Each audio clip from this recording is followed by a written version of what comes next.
Hello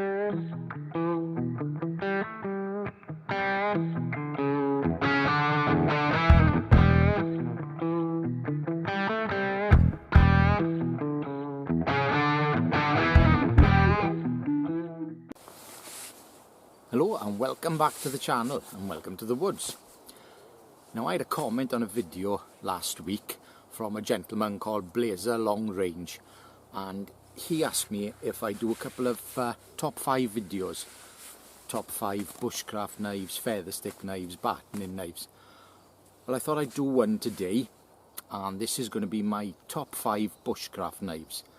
Now, I've got to make one thing clear, and this could have been a very boring video and basically a publicity stunt for myself, because of my top 5, 4 of them were made by myself because they suit me. So what I decided to do was do a top 5 bushcraft knives, stuff I like to use and the kind of shape, basically, knife I like. So I picked 5 out and I really deliberated over this, but I've got 5 with me today.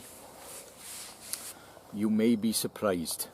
They're not particularly in any order, but I'll give you my favourite knife from another maker last.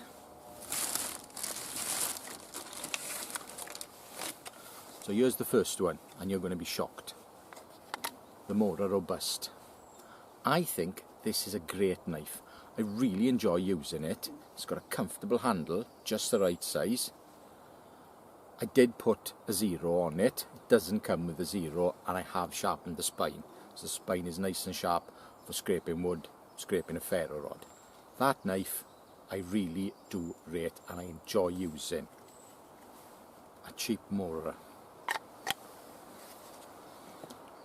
Now we'll get to something a bit more expensive.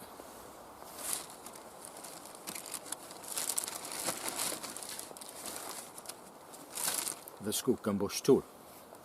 And this is the original Skook and Bush tool I bought back in 2006. End of 2006 I bought it. And this is an A2 with a maroon micarta handle. One of the first ones that came into the UK. 5 of them came in from Rod Garcia to Colin Cooper, who is a knife dealer, and I had one of them. Hasn't seen a lot of use because as soon as I bought this I copied it, but with my grind. I used it a bit when I had it first, and it's just a lovely knife, but I do find that grind a bit chippy. So I switched, started making my own. Completely ripped it off apart from the grind. I don't mind admitting, some people say, oh, I took inspiration, I ripped it off. But I changed the grind and I changed the sheath. This particular sheath is a lot better fit than the newer ones. The newer ones come really big. My other 3V bush tool, it's got quite a bit of rattle in it and it's a big old thing. This one's a lot nicer. So I thought I had to include the Skook and Bush tool. A definite favourite. Let's have another cheap one. The old style Mortar Clipper, companion, whatever you want to call it. Just a workhorse. A fantastic knife. You know, with me, I do grind the spines and I do put a 0, but these come with a 0, whereas the Robust doesn't. It's only thin, so it has its limitations, but I find this a really comfortable knife to use, and it's much nicer than the modern ones, which have got a far bigger handle, and they just don't feel quite right to me. If you can pick an old one of them up, I seriously would suggest buying 1, 2, 3, 4, 5, 10 of them. Great knife. And I've used both them Moras recently in videos as well. So if you want to see them in action, go back. Now, this one is a Woodlock clone. I didn't want to bring my Woodglow out because they're worth so much now. and mine's still in good nick, although I used it for about a year after I bought it, and it's been sharpened once. It's in really good nick, so I'm not taking that out of the house. So I thought I'd bring my one instead, just to show you. And I made this one years ago, and it's been on quite a few trips with me and a lot of campouts.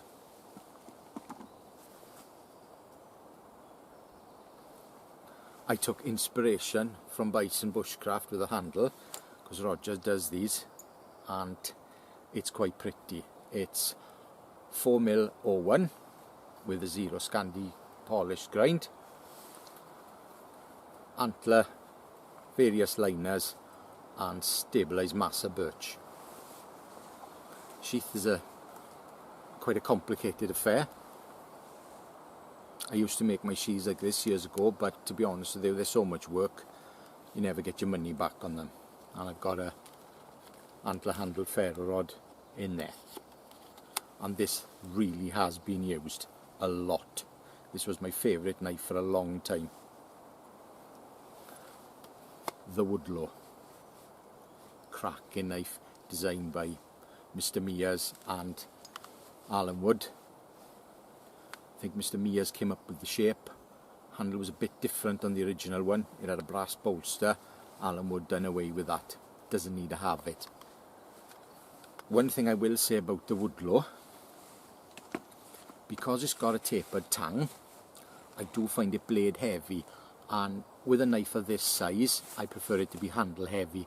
So when I've done them in the past, I haven't put a tapered tang on them. Tapered tang's quite a bit of work, and I've done a few, but it's more to do with the balance of the knife.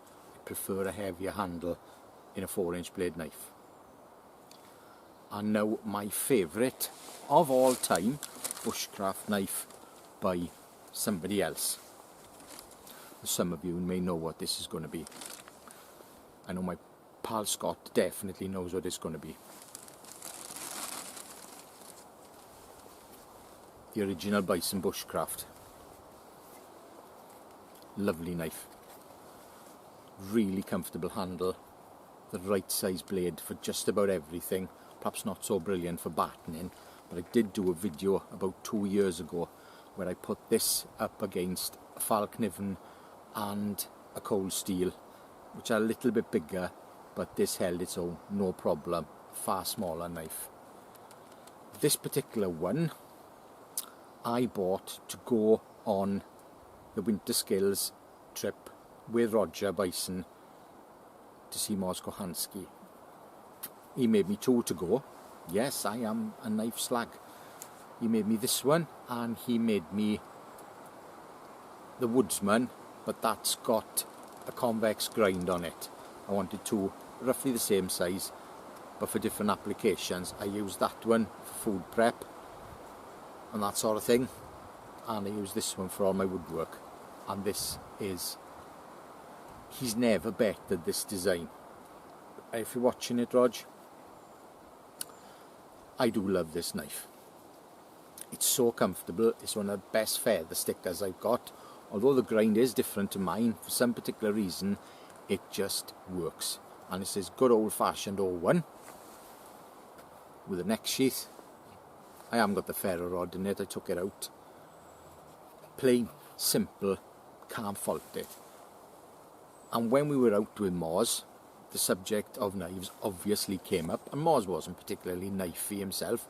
As long as it worked, he didn't particularly care. And Roger said he designed this around Mors's parameters. Handle, same as your palm. Basically, most of you watching this are going to know exactly what I'm talking about.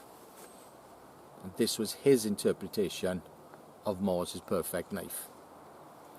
And it's a cracking knife. Obviously, I'm not a massive fan of wood. I love my Carter, but this one has a wood handle, and it's never moved. I'm assuming it's stabilised. It's bird's eye maple, and it's never expanded, never contracted. So I'm assuming he used stabilised. My favourite bushcraft knife by another maker, the Bison bushcraft original.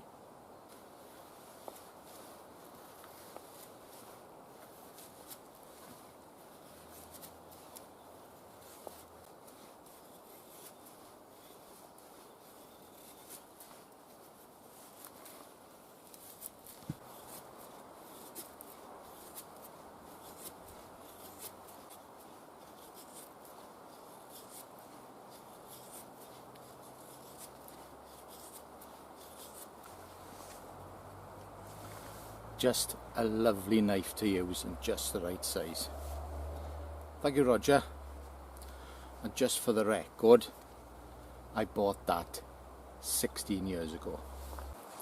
Well, thank you very much for watching. I may do a few more 5 of my favourites again. Definitely bowies, big knives, could do that. Survival utility knives, they may pop up every now and again.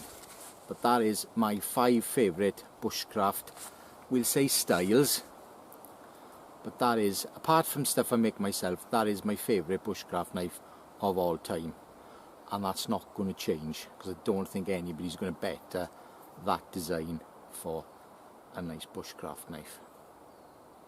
Perfect thickness, 3mm, 8, something like that. Just a lovely knife to use. Thank you very much for watching. I appreciate your views. I appreciate a thumbs up even more. If you haven't already subscribed, please do so, I'd appreciate it. Until the next time, goodbye.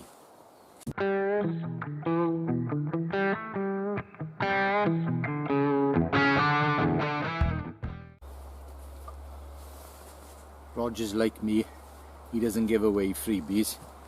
If you want his efforts, you've got to pay for it. And that's fair enough as far as I'm concerned. I don't like all this crap you see these days. People sending their stuff off to YouTubers just to use it, just for free advertising. I won't be doing that. If you see anybody using one of mine, they've paid for it. Because they don't take 5 minutes to make, they take hours to make. If you want to invest in a nice tool, pay for it. Knives don't grow on trees. Dog is for life, not just for Christmas. Remember that.